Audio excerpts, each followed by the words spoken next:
TFT has a little bit of a situation on its hand. Multicasters are still pretty fucking good. Also probably moved TF Legend up to S tier. How I hit rank 1 playing multicasters. After watching LCQ today, I am not excited for regionals. TF into BIS every single game. So as you can see, TFT has a bit of a problem right now. Everyone on NA is just hard forcing TF and playing to the same lines of either multicaster reroll or double RFC Neela, and it's getting pretty boring and stale. However, I have a solution. So for the past 20 plus games or so, I have been playing URF. That's right, if you looked at some of the China regionals, you'll actually notice that they don't think that TF is OP right now, and I 100% agree, if you learn how to play around the URF legend. So in today's video, I'm going to be giving you a guide on URF and show you how I climbed all the way up to rank 9 peak playing around URF. Let's start off by talking about why URF is good in the first place. URF is great at two things, direction and power. Now, if you try and contest metacomps with legends such as Poro, Ornn, or Ezreal, you get nice early game tempo, however you will always have worse items than the TF players. So how can we outcap them? Well, when playing around URF, you get access to something that none of the TF players get, which is uncraftable emblems. Uncraftable emblems are what allow you to play these vertical traits which will outcap the TF players even if they have better items than you. So what this means is you need to be comfortable playing around the meta comps which utilize some of these uncraftable emblems. In my opinion, there are about 3 to 4 S tier comps when playing around URF. However, sometimes you will unfortunately low roll your tome and you need to be comfortable playing for just a safe top 4 in some of these other lines which aren't as meta, but they can still be pretty decent at securing you a 3rd or 4th place.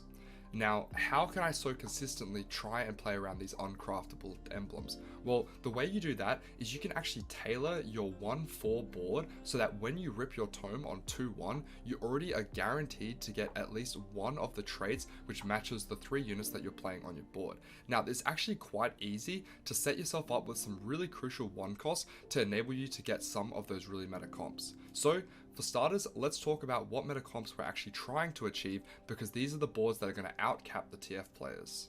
Okay, so starting out with Demacia, which is probably one of my favorite tomes to get, just because the board caps super high, it's super stable during the mid game, and you're not relying on one specific 4-cost 2-star, so you can roll down at level 7, hit a relatively stable board, and as long as you have Quinn 2 with decent items, she's going to be your top DPS in a lot of the fights, which makes it really easy to hard force this comp. So to play around Demacia +1, you're basically trying to get to fast 7s, 5 Demacia, 4 Slayers, or whatever random 2-star 4-cost that you hit, and this is basically the board that you're going to be chasing. It does cap with 4 Slayers, so eventually you want to get an Aatrox and a Mordekaiser too. However, you don't necessarily need to play 4 Slayers, and you don't need the Aatrox. You can technically play Rek'Sai or Qiyana until you get that Aatrox, but obviously you're going to cap a lot higher with legendaries. The way you play this comp is centered around Quinn, so Quinn is going to be your main carry. You want 3 items on her. One of them is going to be the Radiant Deathblade that you get from Demacia, and the other 2 items don't really matter. Ideally, it's going to be some form of AD, so either Last Whisper, IE, Gunblade, GS, Guardbreaker, any of those are fine. Don't get baited into items such as Rageblade. And as for frontline, your J4 is going to be your main tank in most of the games. You can itemize Fiora as a secondary carry, but most of the time I wouldn't prioritize her items. I prefer melee Mordekaiser in this setup because you usually lack frontline, and so if you try and get baited into the RFC, yes, you get a Nash's Tooth when you Radiant him. However, if you have a Radiant Nash's and an RFC on this Mordekaiser, you're going to be seriously lacking some frontline, which is why I much prefer the QSS in this setup. Remember that J4 isn't an insane tank, so it's usually better to just go for items such as Helm or Vow, as if you go for things like Warmog's Declaw, Bramble, it's usually harder to get your Quinn items, so I prioritize Quinn items and then just throw whatever tank stuff I get onto the J4, and for 7 Demacia you can secondary carry your Fiora. If you get lucky enough to get a second Demacia spat, then your win con is going to level 9 and getting 9 Demacia in, but this is just going to be the standard setup. Now, moving over to the Slayers. Slayers +1 is pretty similar to Demacia +1. Instead, you obviously can't go vertical Demacia, so you're just playing around the Slayers. Very similar setup. Usually you're just playing 3 Demacia because you already want to play the 2 Slayers, which is Quinn and your Kale, and then your cap is going to be on level 8 with 6 Slayers. Now, the jump from 2 to 4 Slayers is very large, but the jump from 4 to 6 is even bigger. So if you can ever get to 6 Slayers, even if you just have a Quinn 2 with 3 items, she's going to be doing so much damage. Again, with this setup, I usually prefer melee Mordekaiser just because if your Quinn is itemized, you don't have enough frontline, and so you just want to prioritize getting that QSS on your Mordekaiser. Otherwise, you can go for items such as Edge of Night. Remember, in this setup, we don't have a Demacia spout on Mordekaiser, so you actually want to make sure you prioritize 3 items for your Mordekaiser. You can sometimes tech in 3 Noxus, which is perfectly fine. Of course, this board cap's super high on 8, because if you hit the Aatrox and the Scion, the rest of the synergies just fit so nicely. You're playing around vertical Slayers, so you want to tech in Rek'Sai anyway. That gives you Bruiser with your Scion, and then because you're playing Scion Mordekaiser, it's usually easy to just throw in a third random Noxus unit and you can get that trait online. Usually your third Demacia unit is going to be J4 just because he's so handy to play. However, if you get a Slayer spat, you can actually go for Fiora instead, as she holds the Slayer spat quite well, and if you get the Radiant item on her, that's quite effective. But usually you're just going to default to putting the Radiant item on your Quinn and going for a random J4 as he offers a little bit more utility, and the Slayer spat can go on pretty much anyone. Consider those 2 comps are kind of 2 in 1. We'll move it on to our next tome, which is Noxus, which is a completely different comp. Usually with the Noxus, you only really care about 2 Slayer. So ideally, again, it's going to be Aatrox eventually once you get to level 8. But during the mid game, you can just play around either Kiana or your Rek'Sai. With the Noxus comp, it's really crucial that you're playing tempo, as if you stack up the Noxus trait, you're getting more and more stats, and it's just going to be a lot easier to tempo that way. With this comp, you're always rolling on 7 until you find at least 1 Mordekaiser and you're stable. One thing to note is don't sleep on Katarina. When you have vertical Noxus, she's actually a bit of a menace, so you can throw your extra items on her, but most of the time you're just going to be going for 3 Mordekaiser items plus utility. Items such as Spark are really important when you're playing around Katarina and Mordekaiser. And then when you roll down on level 7, there's quite a lot of different units you can play. If you hit a random Nasus 2-star, then he obviously fits the board quite well with Juggernaut. If you hit a random Sejuani, then a Sejuani 2-star also fits the board because you're playing around Rek'Sai. Eventually, it is going to be Scion as well, so taking in that random 2 Bruiser is going to be quite helpful. You can also play around Azir. However, do note that if you go for the RFC version of your Mordekaiser, you almost never want your Azir on the board, just because you're going to be seriously lacking frontline if you play Noxus Azir. There's nothing wrong with Azir on the board, but I really don't like when I have RFC Mordekaiser and I have no frontline. Again, similar to before, you don't have a main tank. Unless you get a 2-star Nasus on 7, getting items such as Warmogs, Bramble, and Declaw are going to be quite fake, as most of the time you're just going to be playing around a random J4, which just has a Vow or a Helm. So I don't usually prioritize getting super frontline items, just utility plus Mordekaiser items. Personally, I think when you're playing vertical Noxus, you have so many raw stats that you don't necessarily need to go for damage items on Mordekaiser. I much prefer just having a Nashor's QSS and an Edge of Night. However, you can technically drop that Edge of Night for a damage multiplication item, such as Guardbreaker, GS, or an RFC. There's nothing wrong with ranged Mordekaiser. I just think that melee is usually more consistent when playing around these builds, because the RFC in the early game doesn't actually do too much for your board, so that's just something to consider. Also note that Noxus Spat is actually craftable, and getting a second Noxus Spat is going to make it so much better, because you always want to play 7 Noxus. However, you're usually going to be playing a couple of 1 costs, and so getting 2 Noxus Spats allows you to make this board cap a lot higher. And of course, if you can ever get to level 9, your win con is going to be 9 Noxus. Okay, so finally we have Shurima, which is by far one of the easiest comps to play because it's literally just vertical Shurima, and you're taking in a Sona and a J4. Of course, Juggernaut for your Nasus is good, you're capping with Aatrox. You can play a Fiora for that 3 Radiant if you want, and also remember guys, Shurima Spat is craftable again, so if you can get a +2 Shurima, it allows you to consistently hit that Radiant item, which is super helpful for your board. Now remember that Fiora is usually fake in this board because it's a super tempo and it's kind of hard to get items on Fiora. In this comp, this is the one comp where you're actually going to have a main tank, so getting 3 proper tank items for your Nasus is actually quite important. But keep in mind, this is now a burst comp. It used to be a stall comp where your Nasus and Azir would go infinite. However, with the recent Sona changes, if you can get a mana item onto your Sona, she double casts and gives it stacking attack speed to your Azir. So usually people try and prioritize either putting a Shiv, Shojin, or a blue buff on the Sona.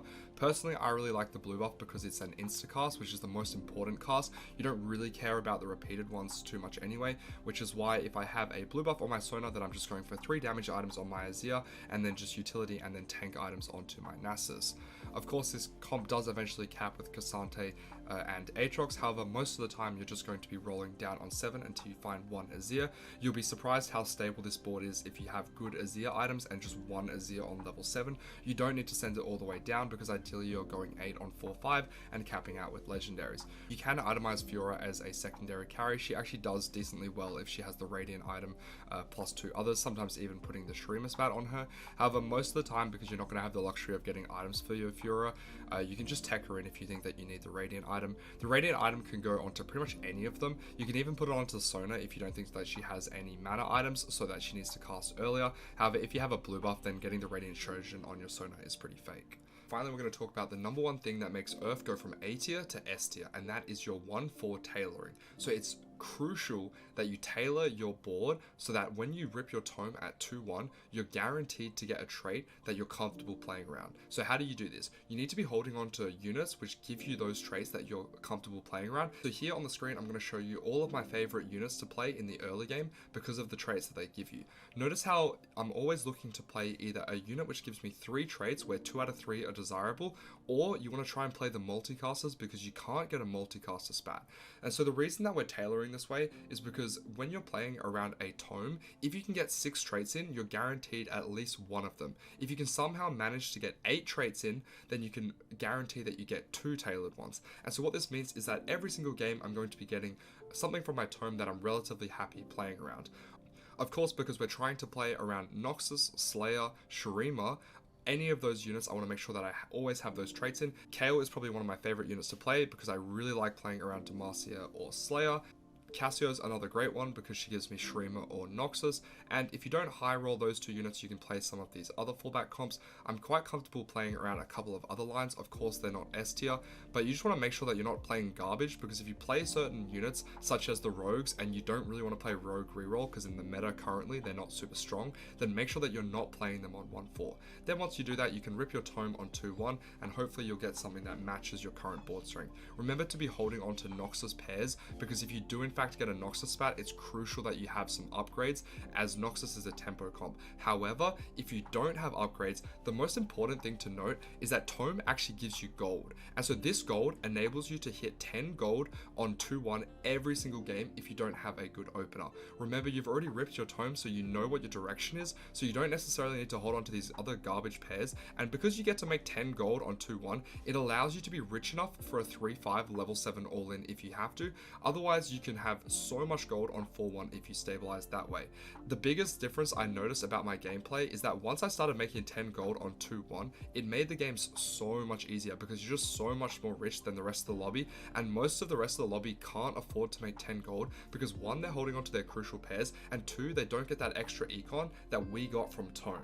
And so if you play like this and play towards your comfortable lines, you can guarantee that you can go top 2 in all of the games that you get the tome that you want, and you can try and play for a 4th in some of the other games when you kind of miss a little bit on your tome. Remember that you don't always have to take the tome on 2-1. If you get other augment options that are better, then of course just take them. However, most of the time you're going to be taking the golden tome.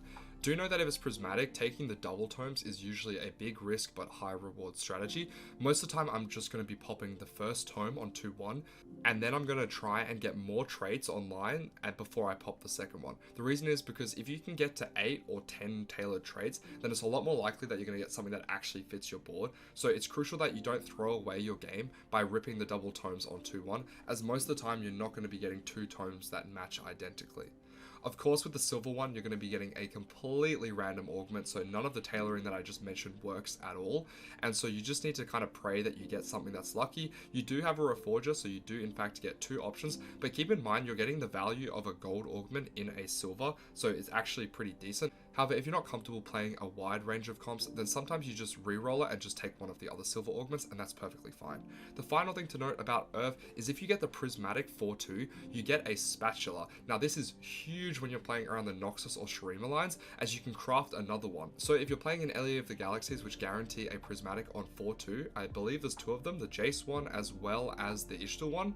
And if you're playing in these regions, then you know you're going to be getting a spatula, so you can either pick up spatulas at the carousel details to guarantee yourself a tactician's crown, or you can guarantee the spat that you want. So if you already ripped your tome and you have a Noxus spat, make sure you're picking up belts if you know that there's going to be a spat coming at 4-2. Or if you're playing around the Shurima line, make sure that you're picking up rods because you know you can get another Shurima spat. Most of the time going for +2 is the sweet spot. For example, +2 Noxus, +2 Shurima. Most of the time the third one's not going to be doing too much, as most of the time you're just playing around those units anyway. As I mentioned before, some games you're just going to have to play for a 4th because you don't get the lines that you want, but it's crucial that you know some of the other comps. Personally, other than the ones that I already mentioned, I'm very comfortable playing around Piltover +1, Sorcerers, Gunners, Bastion, Bruiser, or the Void reroll board. The ones that I don't really like too much are Challenger, Ionia, Vanquisher, Invoker, Ishtal, or Strategist.